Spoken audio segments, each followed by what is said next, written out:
Aqui, gente, eu trouxe algumas lâminas, assim, alguns prints de lâminas dos fundos, só para a gente ter uma ideia aonde que a gente vai visualizar. Como é muita informação, aí você fala, ai, mas aonde que eu vejo isso? Não entendo nada, eu abro aquilo, não entendo nada.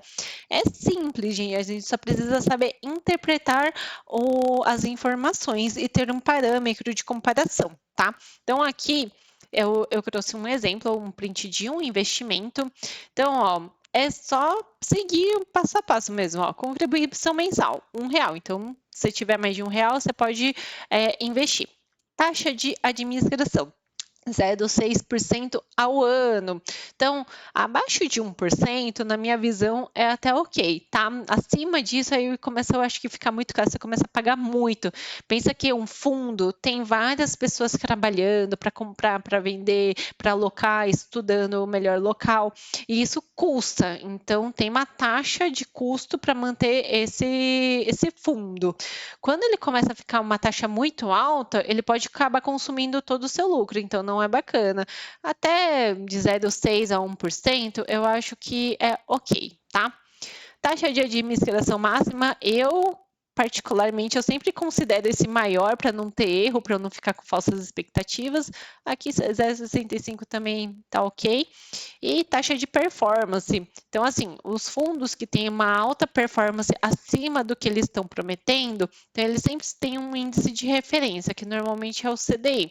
Se eles conseguirem entregar acima do CDI, por exemplo, o que exceder 20%, eles também ficam para eles, tá? Então, uma parte do rendimento, do lucro, fica e é visto aqui nessa taxa de performance. É muito comum ter essas taxas de performance em fundos mais expostos, em fundos mais multimercados, em fundos redeados com dólar, etc. e tal. Para fundos de renda fixa é muito raro ter essa taxa de performance, tá? Até porque não faz muito sentido, porque aí é a mesma coisa que deixar numa renda fixa você por você mesmo.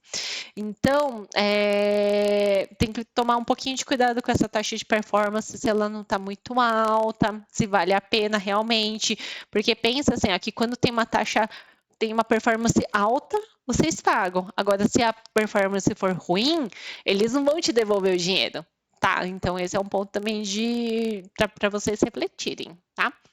E também, outra coisa assim que eu acho que é interessante é entender que as previdências privadas, elas têm mais um mecanismo de diversificação para o futuro, sucessão patrimonial e tudo mais, e não para ganhos exorbitantes. Então, na minha visão, eu acho que é mais interessante deixar em coisas mais tranquilinhas mesmo, porque é um patrimônio de segurança mesmo, tá?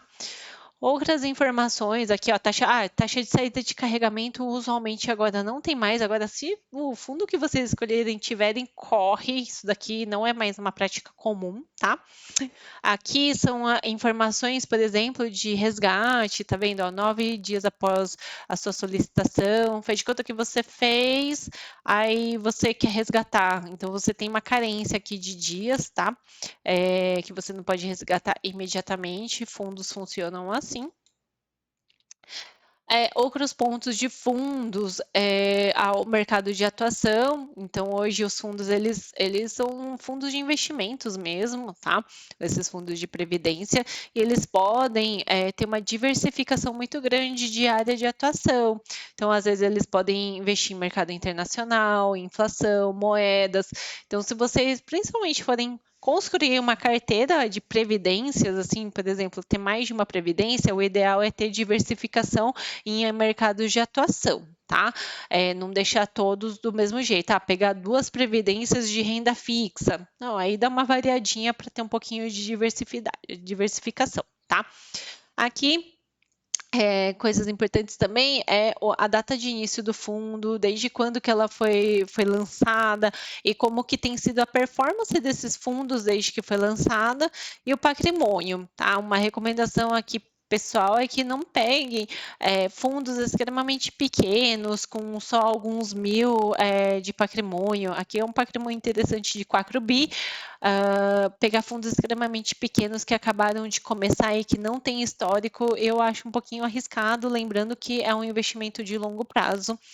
Mas também tem um ponto que eu acho que é interessante, que caso o fundo que você escolheu, assim que você escolheu, não esteja te agradando de alguma forma, você pode pedir portabilidade de previdências, tá? Então, acho que esse é uma grande vantagem também, essa questão de portabilidade de previdências, tá? Outras partes de lâminas de fundos aqui, então, aqui são as performances, é a análise de performance. Então, aqui, ó, tá vendo? Ó, se tiver muito abaixo de 1% ao mês, tá muito ruim. Então, sempre busca pelo menos 1% ao mês e tudo mais, tá? E aqui tem um resuminho da performance do investimento ao longo dos meses, qual que foi o retorno máximo nos últimos 2 meses, desde a criação, tá? Então, aqui dá para ter uma ideia de como que o fundo ele performa. Por exemplo, qual que foi o retorno médio mensal? Nos últimos 12 meses, esse fundo de exemplo, ele entregou 1,17%, tá? E desde a fundação, 1,11%. Então, ele está em torno de 1,1% ao mês, tá ok, assim, tá rendendo conforme a renda fixa de agora, tá? Agora, qual que foi o mínimo? Qual que foi o mínimo que ele chegou nesses anos ou desde a criação? Ele foi negativo ou ele conseguiu se manter mesmo diante de alguma crise? Então, dá para ver aqui, ó, 0,86, 0,63, qual que é a volatilidade? Então, como que ele varia para cima e para baixo? Isso daqui é interessante vocês analisarem também, tá?